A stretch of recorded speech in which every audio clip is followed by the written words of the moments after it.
Ողջույն ընկերներ, այս հոլովակում ձեզ համար կներկայացնեմ 2026 թվականի ապրիլ ամսվա հորոսկոպը երկվորյակ նշանի համար։ Հորոսկոպը միշտ նայեք առաջին հերթին ասցենդենտի նշանով, այնուհետև արդեն արևի նշանով լրացումներ կարող եք անել։ Այսպիսով, սիրելի ընկերներ, արևը մինչև ամսի 20-ը, այսինքն ապրիլի 20-ը կգտնվի խոյ նշանում, ձեր 11-րդ տոնը։ Հիանալի ժամանակահատված է զբաղվելու այն ամենով, ինչը կապված է օնլայն հարթակի հետ, սկսելու ինչ-որ նոր գործեր կապված օնլայն հարթակի հետ, անցնելու նոր օնլայն աշխատանքի, նոր ինչ-որ խմբակներ գնալու, ընկերուներով հավաքվելու եւ այլն։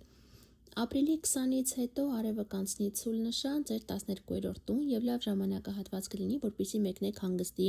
ինքները ձեզնով զբաղվեք, ազատվեք այն ամենից, ինչը ձեզ խանգարում է, օրինակ մերսման կուրս անցեք նաեւ կրկին դրա համար բարենպաստ է։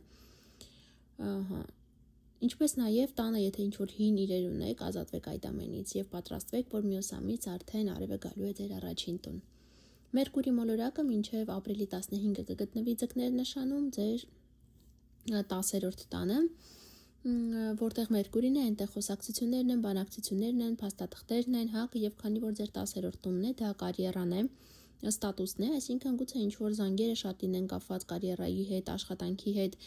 կամ ինչ-որ փաստաթուղթ ստորագրեք, օրինակ աշխատանքի ընդունվելու կամ ընդհակառակը աշխատանքից ազատվելու։ Նման ինչ-որ հարցեր կարող են լինել, ինչպես նաև խոսակցություն ղեկավարության հետ։ Ապրիլի 15-ից սկսած Մերկուրին կանցնի խոյ նշան, այդ ակտիվությունը տանելով ձեր 11-րդ տուն, շատ կլինի շփում ընկերուների հետ, գաղափարակիցների հետ, ինչպես նաև գուցե հեռախոսազանգեր ունենաք ինչ-որ խմբակներ գնալու հետ կապված եւ այլն, նման ինչ-որ հարցեր կլինեն։ Վեներա մոլորակը մինչև ապրիլի 24-ը կգտնվի ցուլ նշանում ձեր 12-րդ տանը, Վեներան եւ 12-րդ տանն է գտնվում, հնարավոր է նոր սիրավեպ սկսվի, բայց որը դեռևս գաղտնի պահեք, չուզենաք, որ շրջապատում իմանան։ Վեներան 12-րդ տանը նաեւ ինչ-որ գնում կարող է ունենալ, ինչ-որ գնում կատարեք, բայց ձեր բնակության վայրից դուրս, օրինակ ինչ-որ բան պատվիրեք արտասահմանից, օրինակ եւ այլն։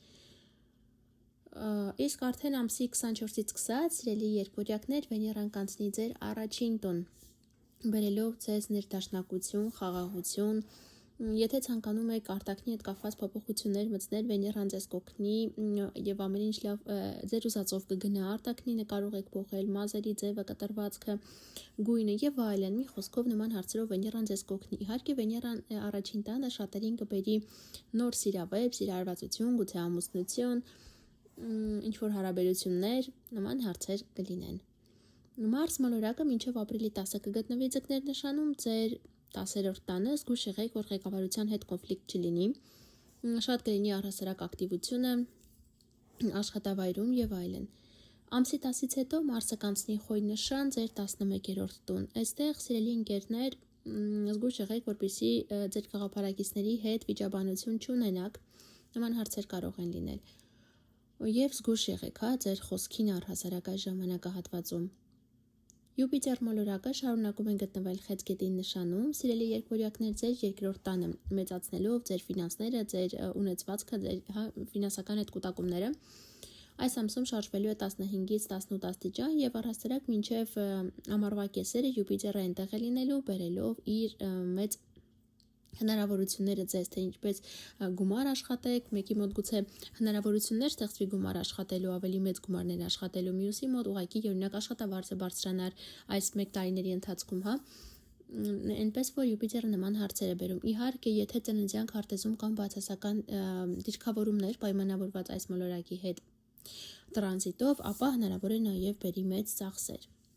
Սև լուսինը, սիրելի երկվորյակներ, շարունակում է գտնվել աղեղնավոր նշանում, այս ամսում շարժվելով 11-ից 14 աստիճան, սև լուսինը դա գայթակղություններն են, ինչ-որ վտանգավոր իրավիճակներն են,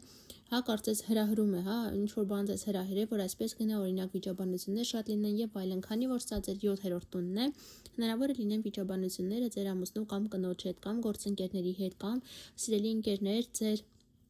ամուսնու կամ կնոջ կյանքում կարող է հայտնվել ինչ-որ մեկը,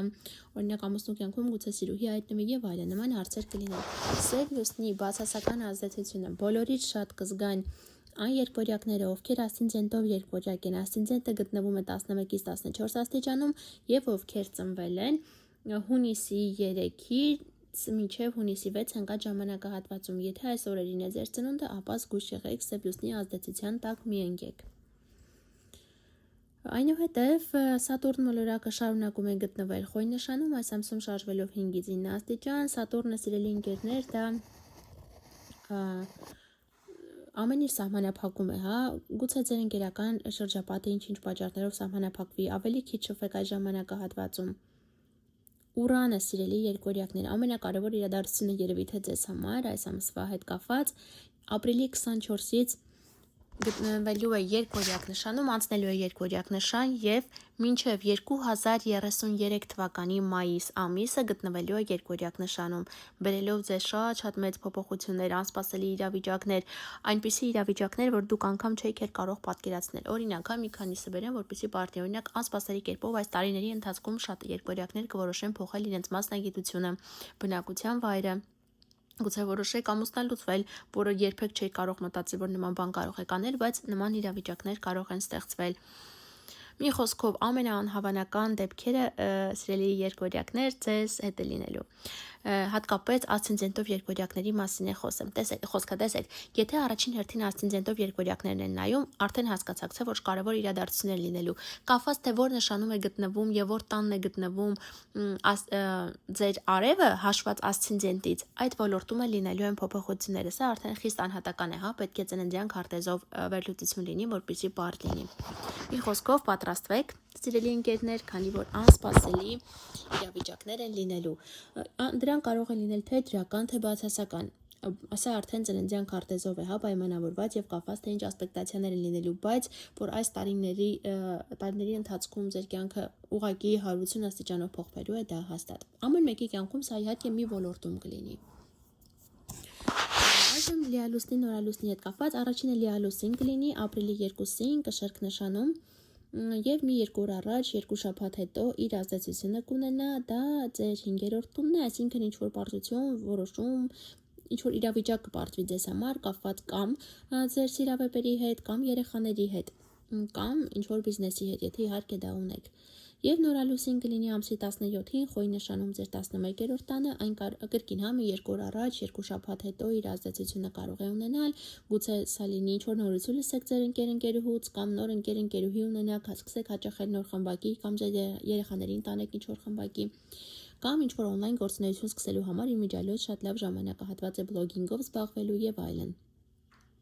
Այժմ նշեմ լարված օրերի մասին։ Լարված օր կլինի ապրիլի 4-ը, Վեներան եւ Պլուտոնը 90 աստիճանի անկյուն են կազմելու, զգույշ եղեք եւ կարեւոր ինչ-որ մեծ ֆինանսական գործարքներ մի կնքեք այս ժամանակահատվածում։ Եվ կրկին լարված օր կլինի ապրիլի 24-25-ը, Արևը Պլուտոնը կկազմեն 90 աստիճանի անկյուն, եւս կարեւոր գործողություններ մի կատարեք այս ժամանակահատվածում, փորձեք օրերը անցնել հանգիստ։ Այսքանը, սիրելի երկորյակներ, ապրիլ ամսվա հետ կապված, բաժանորդագրվեք ալիքին, սեղմեք զանգակի կոճակին, որ բաց չթողներ գալիք ամիսների կանխատեսումները, շուտով կհանդիպենք, ցտեսություն։